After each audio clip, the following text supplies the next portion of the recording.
창세기 34장 1절에서 4절까지.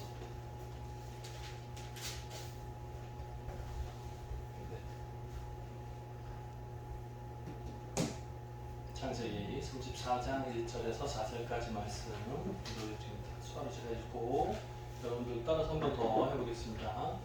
1절 레아가 야곱에게 낳은 딸 디나가 그 땅에 딸들을 보러 나갔더니 히위 족속 중에 하몰의 아들 그 땅의 추장 세겜이 그를 보고 끌어들여 강간하여 욕되게 하고 3절 그 마음이 깊이 야곱의 딸 디나에게 연연하여 그 소녀를 사랑하여 그의 마음을 말로 위로하고 그의 아버지 잘못됐네요. 세겜 그의 아버지 하몰에게 청하여 이르되 이 소녀를 내 아내로 얻게 하여 주소서 하였더라. 아멘. 다시 한번 수화로 다 같이 해보죠. 레아가 야곱에게 낳은 딸 디나가 그 땅에 딸들을 보러 나갔더니 히위 족속 중에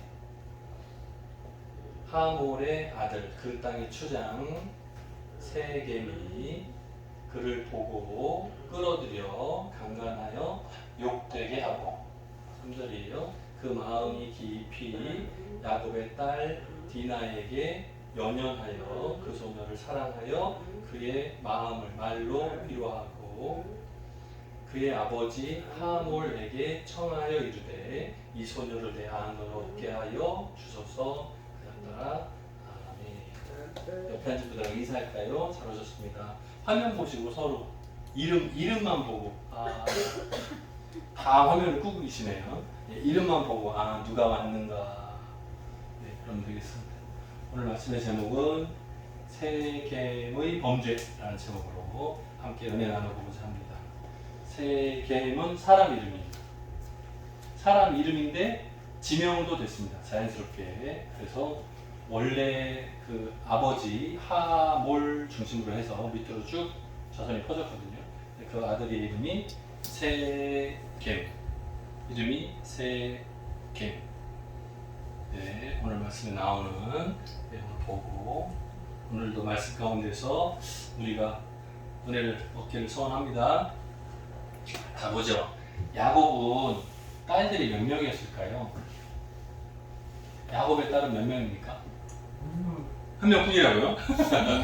네, 성경에 기록된 것은 한 명입니다. 자, 그런데 확률상으로 봤을 때 아들은 몇 명이에요? 야곱의 아들은 몇 명이에요? 딸을 한 명 딱 맞추더니 아들은 몇 명입니까? 가만히 있어. 왜? 아들은 몇 명입니까? 몰라요? 2명이라고? 야곱의 아들이 몇 명이에요?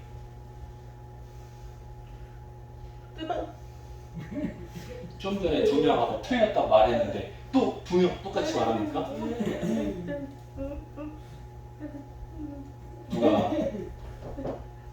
누가 야곱이 아들이 둘 뿐이라고요?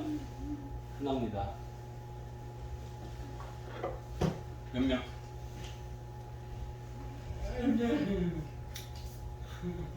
우리 교회 집사님들 실력이 놀랍습니다. 자, 영상으로 보고 계신 분 중에 우리 농인 집사님 중에 있는가요? 이선민 집사님 영상 좀 켜봐봐요. 야곱의 아들이 몇 명입니까? 화면을 끄고 있어. 몰라요? 안 보여? 누워있나? 몰라요. 밥 먹고 있어요? 몰라. 안 보여. 네? 야곱의 아들이 몇 명이에요?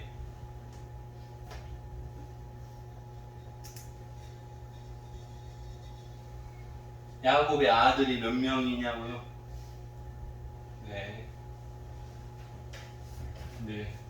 우리 교회 상황이 이렇습니다. 여러분 성경을 읽어야 돼요.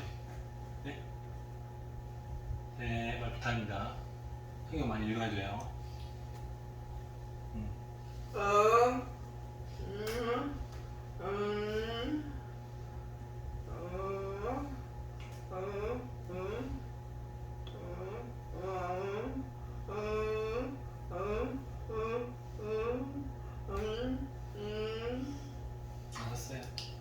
네, 틀렸어요.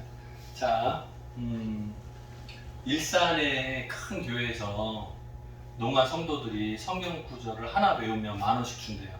30구절을 외우면 30만 원 준다고 광고를 했어요. 제가 신청 안 했어요. 창피당할까봐. 여러분이 노력하면 신청해서 같이 가고 싶어요. 솔직히 같이 가르쳐가지고 훈련해서 같이 가고 싶어. 근데 신청 안 했어요. 성경 구절을 외운다고 돈을 주는 것도 이상하고 제 스타일이 아니에요. 안 맞아요. 그래서 신청을 안 했고 말씀을 사랑하면 자다가도 돈이 나와요. 열심히 해보세요. 자, 야곱의 아들은 12명입니다. 야곱의 아들은 몇 명이라고요? 12명이에요. 12명. 이스라엘의 12지파의 이름을 따랐어요. 야곱의 아들들의 이름을 따라서 이스라엘의 12지파의 이름을 만들었어요. 이스라엘의 12지파, 지파 이름 있죠. 우리나라에 도가 있는 것처럼 경기도, 전라도, 경상도 이렇게 있는 것처럼 이스라엘에도 도가 있어요. 그거를 이스라엘의 12지파를 만들었는데 처음에 만들 때, 땅을 분배할 때 지파 각각 나눴어요. 그런데 그 후손들이 갈라지는 이유가 야곱의 자녀들로부터 시작이에요. 야곱의 아들이 12명이에요. 얼마 전에 야곱의 결혼한 이야기 했죠. 7년 계약해가지고 사랑하는 라헬 여자 때문에 7년 동안을 수일처럼 열심히 일해가지고 결혼하고 봤더니 아침에 보니까 라헬이 아니고 레아였잖아요. 그래서 삼촌한테 속아가지고 다시 7년을 계약해서 14년 계약을 하잖아요. 기억나요? 안 보는 거예요? 기억나요? 그래서 자녀 낳는 거 시합을 해가지고 여자분들까지 다 데려다가 결혼을 막 시키잖아요. 그래서 4번 결혼하잖아요. 그래서 아이들 많이 낳잖아요. 그게 마지막 아이까지 태어나면 12명이에요. 성경상으로는 아직 막내가 12번째가 태어나기 전이니까 지금은 11명이에요. 지금 상황에서는. 어쨌든 야곱의 딸, 특별히 누가 낳은? 레아 결혼해서 낳은 딸이 디나예요. 저는 개인적으로 생각할 때 디나 외에도 딸이 많았을 거라고 추정합니다. 왜냐면 야곱이 아무리 능력이 뛰어나도 결혼해서 애만 낳으면 아들만 낳는다고요? 11명을? 그건 좀 이상한 거예요. 예, 이상한 거예요. 그리고 레아와 라헬이 아이를 많이 낳았을 텐데 딸을 낳으면 실패라고 생각해요. 여자분들한테 미안합니다. 그 당시 옛날이니까요. 딸을 낳으면 숫자에 포함이 안 된 거예요. 그리고 역사에서 중요한 부분이 아니기 때문에 기록하지 않았을 것으로 추정이 됩니다. 아마도 확률상으로 따져봐도 딸은 더 있었을 것 같아요.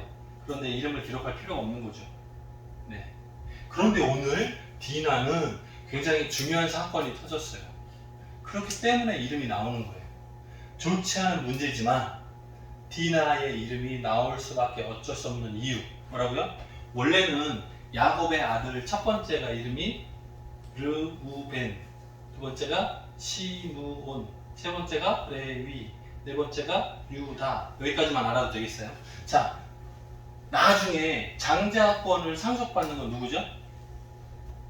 나중에 장자권을 상속받는 건 누구예요? 원래는 장자 르우벤이 받아야 돼요. 근데 받지 못합니다. 자격 박탈돼요. 시므온과 레위가 자격이 박탈됩니다. 그 이유가 오늘 이 사건이에요. 때문에 기록해야 돼요. 어쩔 수 없이. 설명을 위해서. 왜 넷째 아들 유다가 장자권을 갖게 되는지 설명하는 아주 중요한 단서가 돼요. 그래서 오늘 이야기가 나오는 겁니다. 그래서 어쩔 수 없이 디나라는 딸 이름이 나오게 되는 거예요. 네, 이 문제가 아니었다면 이거 기록할 필요가 없는 거죠. 당시 상황으로 봤을 때. 자, 세겜은 야곱이 삼촌 집에서 20년 만에 돌아와가지고 형을 만나고 끌어안고, 지난주에 그죠? 막 뽀뽀하고 난리 났죠. 막 끌어안고 울고 그랬죠. 그래서 먼저 보내고 본인 그 땅을 장막 숲곳이라고 했어요. 장막 지었던 그 땅을 사들이면서 그곳에 정착하기 시작했습니다. 거기서 집을 짓고 살기 시작했어요. 그러니까 이제 하루 이틀 시간이 지나니까 디나가 궁금한 거예요. 그곳에 다른 여자들은 어떤 장식을 하는지, 어떤 화장품을 쓰는지, K-뷰티가 어떤지 궁금한 뭐 이런 느낌? 다른 나라에 여행을 가면 여기 사는 여자들은 화장품을 뭘 쓰는지, 향수는 뭘 쓰는지 궁금한 거예요. 그래서 그 동네 여자들을 보러 바깥에 나갔어요. 그런데 그때 오빠들은 양을 목축을 치니까 멀리 나갔고 아무도 없이 심심하니까 혼자 바깥으로 나간 것 같아요.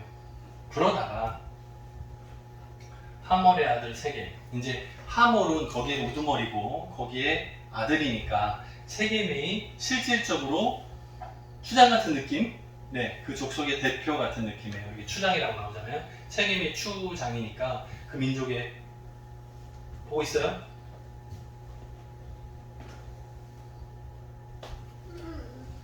카톡하지 말고 예배 시간에 나를 봐요.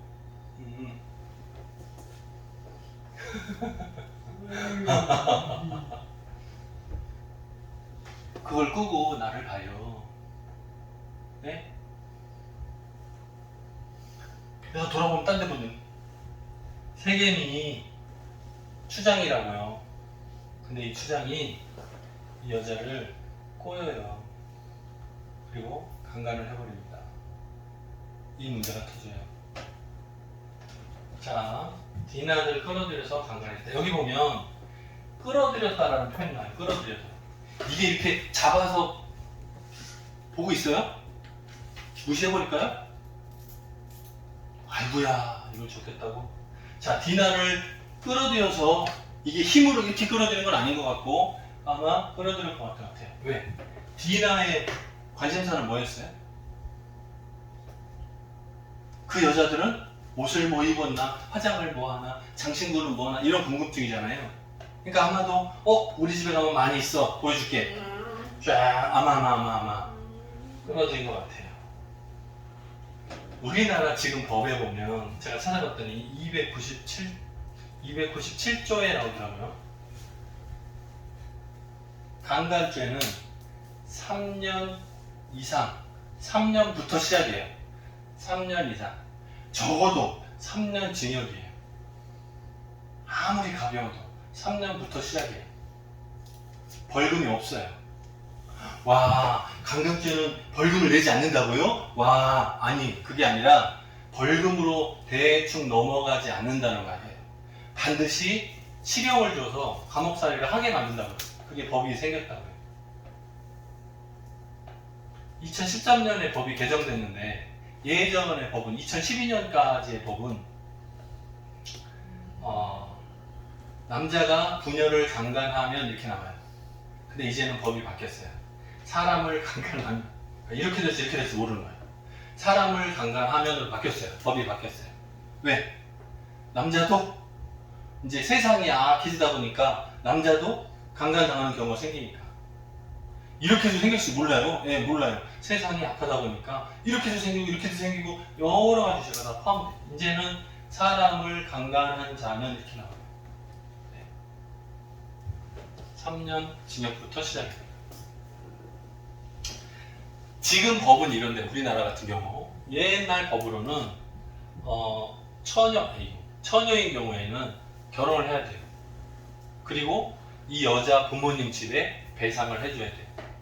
그게 그 나라 법, 그 당시 사회 법이에요.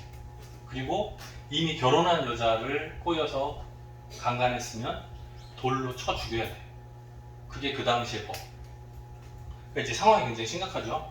그래서 여긴 지금 되게 어려운 단어인데 납폐금이라고 제가 써놨어요. 이제 좀 구약의 법을 따르기 때문에 조금 한자어로 된 건데 결국에는 무슨 뜻이겠습니까? 여자를 데려오는 대신에 이 여자의 노동력에 상응하는 돈을 치러야 된다는 말이에요. 그러니까 사람을 데려오면 남자를 데려오면 그 대신에 얼마 돈으로 계산해서 줘야 돼요. 약간 사람을 사고 파는 것 같다고 느껴질 수 있어요. 그런데 고대 시대에는 사람의 노동력이 그만큼 중요했어요. 그래서 이 가정에서 이쪽 가정으로 사람이 하나 이렇게 옮겨오면 노동력, 무슨 농사를 질 수 있는 힘이라든가 뭔가 활동할 수 있는 능력이라든가 돈벌이 할 수 있는 그 능력이 이동한 걸로 봐서 이거를 계산해서 돈을 갚아줘야 됐어요. 그래서 그거를 빙패라는 단어도 쓰고 여기서는 납폐금이라고 표현하기도 했어요. 어쨌든 이 패라는 단어가 우리 폐물 뭐 이런 거 하듯이 갚아야 되는 돈이었어요. 사무엘하 13장에 보면 오늘 사건하고 비스무리한 사건이 하나 있습니다. 아마 기억하실걸요? 아마 암논이라는 다윗의 아들이 배 다른 여동생을 강간하는 장면이 나옵니다. 여기 이제 암논과 다말 사건을 써놨는데 암논이 다말을 강간하는 사건이 나옵니다. 여기서 암논은 다윗의 첫째 아들이었어요.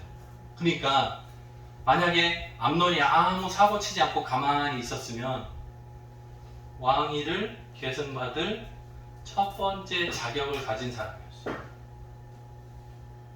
그런데 다말을 좋아합니다.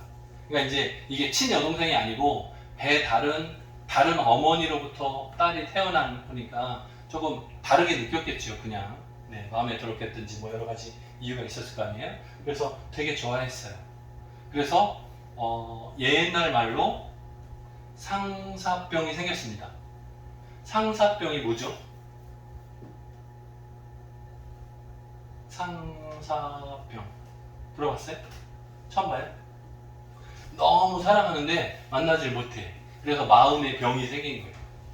만나고 싶어요. 가까이 하고 싶어요. 그래서 병이 난 거예요. 상사병이 생겨요. 그래서 친구, 되게 나쁜 친구죠. 얘 나쁜 친구예요. 요나답이라는 친구한테 자기 속마음을 얘기합니다. 내가 왜 이렇게 마르냐면 저 여자를 좋아하는데 만나지를 못해서 내가 마음이 답답해서 식욕도 떨어지고 말라간다. 그러니까 요나답이 뭐랄까요? 어쨌든 꾀를 내서 이 다말을 데려다가 어떻게 강간할지를 설명해 줍니다. 방법을 가르쳐 줘요. 좋은 친구는 아니죠, 분명히. 그런데 전체적인 상황을 봤을 때 왜 요나답이라는 친구가 암논을 도와줬을까를 생각해 보면 뭐라고요? 장자기 때문에 가만히 있으면 뭐예요? 시간이 흐르면 왕이 될 쌍이니까 거기에 줄을 서는 거예요. 그 친구 마음에 들게 해주는 거예요. 근데 좀 잘못된 길로 빠진 거죠. 결국에는 다말의 같은 어머니 밑에 태어난 오빠가 있어요. 다말의 친오빠 이름이 압살롬이라는 오빠가 있는데 이 압살롬이 암논을 죽여버립니다. 원수를 갚은 거죠. 죽여버려요. 근데 이 과정에서 조금 다른 게 있어요. 뭐냐면 암논이 다말을 강간하고 나서 갑자기 미워하기 시작해요. 예전에는 사랑하는 마음이 커서 병이 나서 몸이 말라갔는데 강간하자마자 이 여자가 미워지기 시작해요. 성경에 뭐라고 나오냐면 사랑했을 때보다 더 큰 미움이다 이렇게 나와요. 그러니까 그냥 그 마음 속에 그 악한 마음이 싹튼 것이 자신의 목적을 이루고 나니까 이제는 싫어진 거예요. 자연스럽게 마음이 떠나간 거예요. 그래서 쫓아내버려요. 원래는 아버지 다윗한테 잘 설명하고 그러면 좋은 방향으로 해결될 수도 있었던 상황. 배다른 누이니까 고대 시대에는 가까운 가족끼리 뭐 사촌 정도 오면 결혼도 하고 했었기 때문에 이것이 허용이 가능한 상황인데도 불구하고 쫓아내버립니다. 그래서 그것에 대해서 강나품을 가진 친오빠가 죽여버리죠. 원수를 갚죠. 다시 납폐금으로 돌아오죠. 제가 인터넷을 좀 찾아보니까요. 파키스탄이 계시나요? 파키스탄, 중국, 태국, 아프리카 나라들은 남자가 여자 가정에 빙패를 주게 되어 있습니다. 그런데 인도하고 방글라데시는 여자가 남자 집에 돈을 주게 돼 있습니다. 이상해요? 여기는 여자를 데려오는 문화인 거고, 여기는 남자를 데려오는 문화겠죠.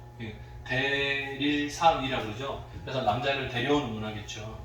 그런데 이 돈을 많이 갚아주지 않는다는 이유 때문에, 네? 돈을 많이 주지 않았다는 이유 때문에 한 시간에 한 명씩, 인도 나라의 경우에 한 시간에 한 명 정도의 여자가 죽임을 당한대요. 돈을 조금 줬다고. 무시당했다고 기분 나쁘다고 생각하는 거죠. 돈을 내 몸값이 이렇게 싸? 왜 조금 줘? 그래서 죽이는 거예요. 그런 사건이 한 시간에 한 번꼴로 하루에 24명 정도가 평균 죽는 거예요. 말도 안 되죠, 그죠? 자, 지어를 못 쓰겠지? 세겜의 경우는 조금 달랐어요. 자, 강간을 하고 났는데 미워진 게 아니라 더 사랑하게 됐어요. 그래서 아버지한테 부탁을 합니다. 뭐라고요? 하몰 아버지에게 부탁을 해요. 이 사회의 법이 어차피 아내로 맞이하고 내가 강간했기 때문에 그것을 갚아주면 내 아내로 맞이할 수 있는 거 아니냐.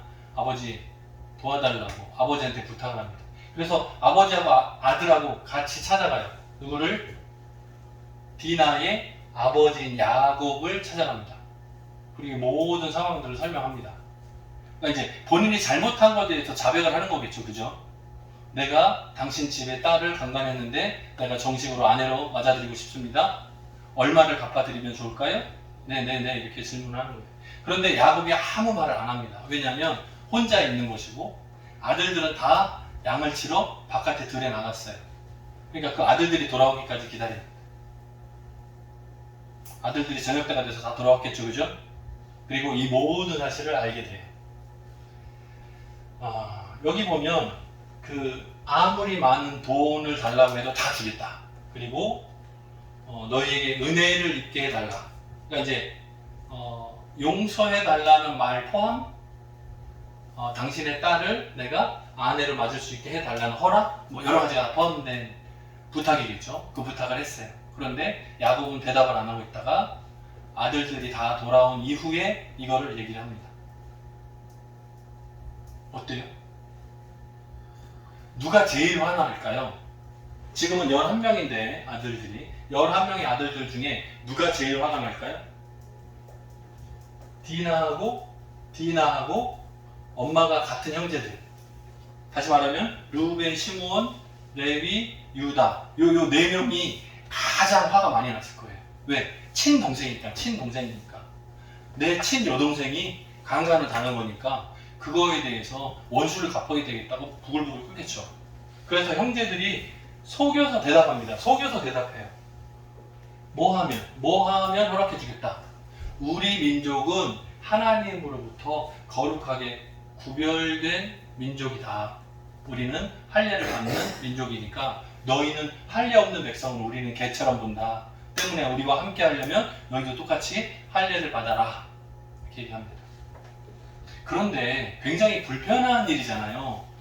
새로운 문화고 처음 보는 일이고 하나님의 백성, 이스라엘 백성들 그 족속에서만 남자들이 할례를 받는데 여기 지금 세겜이니까 이방인들이잖아요. 근데 이들이 할례를 받는 건 이상한 거란 말이에요. 자신들의 문화도 아니고 처음 보는 일이잖아요. 그런데 세겜이 디나를 너무 사랑하다 보니까 이거 추진합니다. 적극적으로. 그래서 아버지는 물론이고 자기 성 내에 사는 모든 남자들을 다 모아놓고 설명합니다. 적극적으로 설명해요. 뭐라고요? 추장이 여기 지금 대표잖아요. 그죠? 하몰의 아들 세겜이 대표잖아요. 지금. 그런데 자기 족속을 모든 사람을 성문 앞에 모아놓고 설명합니다. 저들이 양과 소와 동물떼가 굉장히 많은데 우리하고 결혼을 맺고 통혼을 하기 시작하면 그들의 재산이 다 우리 거가 된다. 이렇게 설명을 해요. 그러니까 자신의 결혼을 위해서 자신 세겜 족속의 모든 남자들이 할례 받는 것에 대해서 설득을 해내요. 그들의 재산이 결국은 우리가 한 민족으로 엮이면 다 우리 재산, 우리 힘이 강해지는 거다. 우리나라가 더 강해지는 거다. 뭐 이런 식으로 설명을 해. 근데 거기에 다 동의를 합니다. 그리고 하루, 이틀, 3일째가 됐어요. 무슨 뜻? 남자들이 할례를 받고 나면 옛날에는 마취 주사가 없으니까 아파 죽죠. 3일째 정도 되면 제대로 걷지도 못해요. 바로 그때 시므온과 레위가 칼을 들고 나가서 세겜의 모든 남자들을 다 죽여버립니다. 이유는 뭐예요? 내 친여동생 강간죄를 직접 벌하는 거예요. 여기 시므온과 레위 응징이 있죠. 자, 맨 마지막에 야곱은 이 문제로 근심하기 시작합니다. 왜요? 가나안 땅에 가나안 족속, 브리스 족속이 그 주변 가까이에 살았어요. 그런데 세겜의 남자들을 다 죽였어요. 그러면 그 피 흘린 값이 누구에게 돌아오고 있어요? 여기는 지금 숫자가 많아요, 적어요? 아들 12, 뭐 종들 남자들 합해봐야 뭐 몇 되겠어요? 그런데 그 주변에 가나안 땅에 사는 그 족속들과 이제 전쟁해야 되는 상황이 된 거예요. 이 피해의 복수가 반복될 것이 뻔한 거예요. 자, 여러분 한번 생각해 보세요. 여기로 다시 볼까요? 사무엘하 13장에 나오는 암논의 경우는 자신이 강간해놓고도 책임지지 않는 모양새예요. 그죠? 근데 여기는 강간은 했지만 본인이 책임지려는 노력이 보여요. 그러니까 이렇게 단순 비교하기는 참 어려운데 민족이 달라서 되게 애매한 상황이 터졌습니다. 만약에 이 복수가 잘한 거라면 시므온과 레위가 좋은 결과가 나와야겠죠. 그런데 지금 생긴 건 아니지만 르우벤이 나중에 보면 실수를 해요. 그 실수 때문에 장자권을 뺏깁니다. 그러면 자동으로 둘째로 내려야 될 텐데 둘째 시므온과 셋째 레위가 이 장자권을 승계받지 못하고 넷째까지로 내려가요. 그러니까 이 세 명이 다 장자권을 뺏겼다는 얘기인데 문제는 뭐예요? 요 디나 딸 문제 사건 때문에 이 세 명이 다 장자권을 뺏겨버립니다. 그리고 넷째 유다를 통해서 예수님의 족보가 흘러가게 돼요. 되게 어려운데 보기를 끄덕이네. 모를 것 같은데 되게 복잡한데. 네. 잠깐만요. 끝나고 나서 우리 얘기합시다. 그거는 우리가 고민을 좀 해봅시다. 세겜의 범죄는 우리 법을 기준으로 보면 굉장히 크고 잘못된 죄예요. 근데 그것으로 인해서 그 다음 2차 범죄가 생겨버리죠. 이거를 잘했다고 보기는 어렵습니다. 세겜이 잘못한 건 명확해요. 이거 잘했다는 말이 아니에요. 분명히 피해가 발생한 것은 맞는데 그 문제를 직접 응징하고 해결하는 것은 성경에 맞지도 않고 그 당시의 법에도 맞지 않아요. 이제 우리들도 마찬가지입니다. 우리가 어떤 피해를 당했을 때 내가 직접 응징하고 싶은 생각이 딱 날 수 있어요. 그런데 하나님의 계획에도 맞지 않고 그 당시의 법에도 맞지 않습니다. 우리도 조심해야 될 부분이에요. 그래서 하나님의 뜻이 무엇인지에 대한 고민을 많이 해야 돼요. 우리 사회는 용서가 참 어려운 사회예요. 그런데 가끔 미국에서 무슨 총기 난사 사건이 나거나 학교에서 총기 난사 사건이 났을 때 용서라든가 이해라든가 이게 참 어려울 것 같은데 어떤 가정에서는 용서한다고 발표하는 경우 가끔 인터뷰가 나와요. 저는 제가 목사 입장이지만 이해가 어려워요. 내가 이해하기 어려워요. 용서 못할 것 같은데 이해가 갈릴 것 같은데 오히려 용서한다고 선포하는 신문에 인터뷰하고 뉴스에 나오는 거 봤을 때 깜짝깜짝 놀라요. 그게 감동이기 전에 놀람이 먼저인 것 같아요. 제 느낌이. 그러니까 이제 말로만 용서해야 된다가 아니라 실제로 살인자를 용서해주는 그 모양새가 우리는 막 역사 속에서나 가끔 나올 일이잖아요. 손양원 목사님 정도 돼야 우리 아들 둘 죽인 그 살인자를 내가 법적으로 입양해서 아들처럼 키우겠습니다. 이게 되는 건데 그건 굉장히 놀라운 일이고 막 너무 감동된 일이라 역사에 기록된 일인데 미국에서는 가끔 있어요. 그런 경우가 일반 가정에서도 나와요. 어때요? 되게 부끄러워요. 아, 난 아직 멀었구나. 내가 부족하구나. 여전히 내가 연약한 거구나. 우리가 사랑을 실천해야 됩니다. 용서해야 됩니다. 말은 많이 하잖아요. 그죠? 근데 잘 안 돼요. 어려워요. 마음이 이렇게 너그러져야 되는데 쉽지 않아요. 우리의 연약함들이 말씀 앞에 또 한 번 서서 반성해 보는 거예요. 하나님, 내가 사랑을 실행하는 사람이 맞습니까? 돌아보는 거예요. 오늘 저와 여러분들이 말씀 앞에서 한번 고민해 봅시다. 분명히 잘못된 사건이에요. 맞아요. 그런데 그 잘못된 사건이 일어났을 때 해결 방법이 지혜롭지 못해요. 오히려 걱정거리가 막 늘어났어요. 불안거리가 막 늘어났어요. 혹시 우리도 그렇진 않은가? 이런 일이 일어나지 않는 것이 당연해요. 일반적이에요. 그죠? 그런데 우리가 층간의 소음 문제만 해도 잘 참아야 돼요. 아주 조그만 문제인데 지혜롭게 해결할 필요가 있어요. 여러분이 사는 집 이웃하고의 어떤 관계나 껄끄러운 문제에 대해서도 아주 지혜롭게 해결할 필요가 있어요. 갈등을 키우는 것이 아니라 오히려 평안을 전할 수 있는 방법들을 고민해 볼 필요가 있어요. 내가 예수 믿는 사람으로서 어떻게 어떤 모습으로 본을 보여야 할지 고민함이 필요합니다. 이번 한 주간 동안에 혹시 저와 여러분의 삶 가운데 껄끄러운 문제가 발생한다면 지혜롭게 잘 해결할 수 있기를 주님의 이름으로 축원합니다. 같이 기도하겠습니다. 사랑이 많으신 하나님 아버지 감사합니다. 오늘 이야기 어려운 사건이 터지는 것을 성경 내용 중에 발견합니다.